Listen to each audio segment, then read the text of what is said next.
Just got my razor back from a local cage builder. I previously had a L&W cage on this. That cage was a little too short for me, and I wanted my factory windshield to fit, and the L&W cage was just too short. So because I wanted a windshield on this, I had a cage built.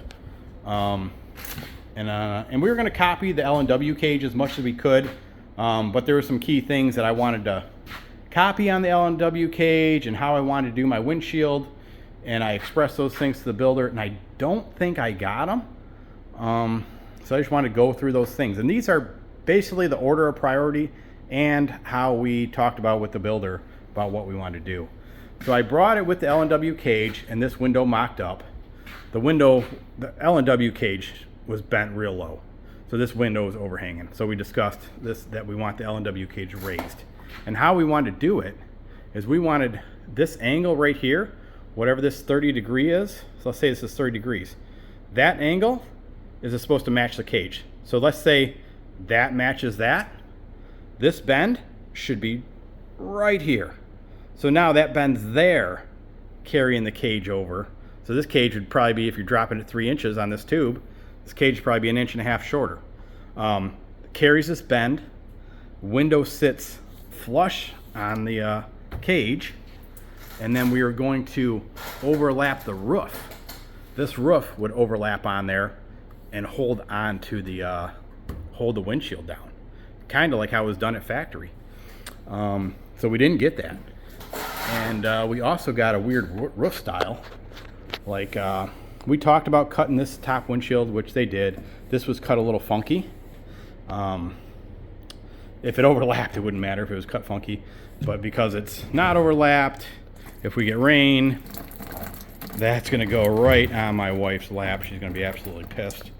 So that's my primary concern.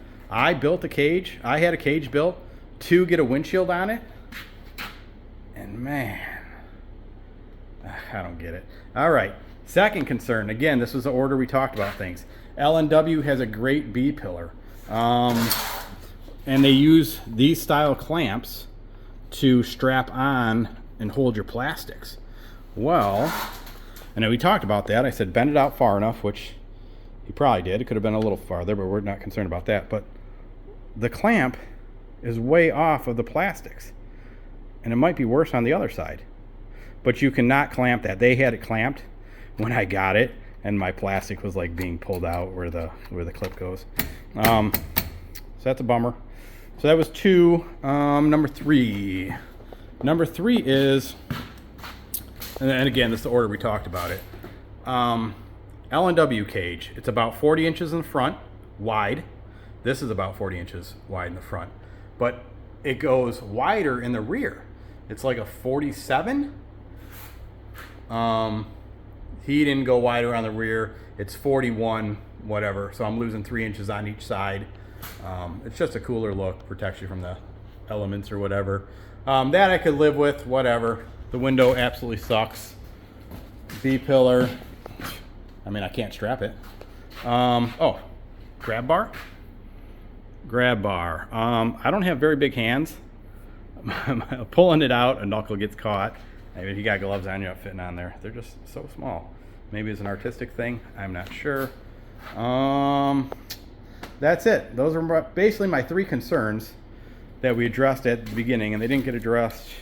Bumper, great, awesome job. Rear exo, great job. I would have maybe followed this body line instead of coming and bending. I probably would have just went straight, and then either carried up and bent it where he bent it, or bend it closer here and come around this way. But I think he did a great job. This is great. Looks cool. Works good too, I'm sure. But that's it, guys. What do I do here? Thanks.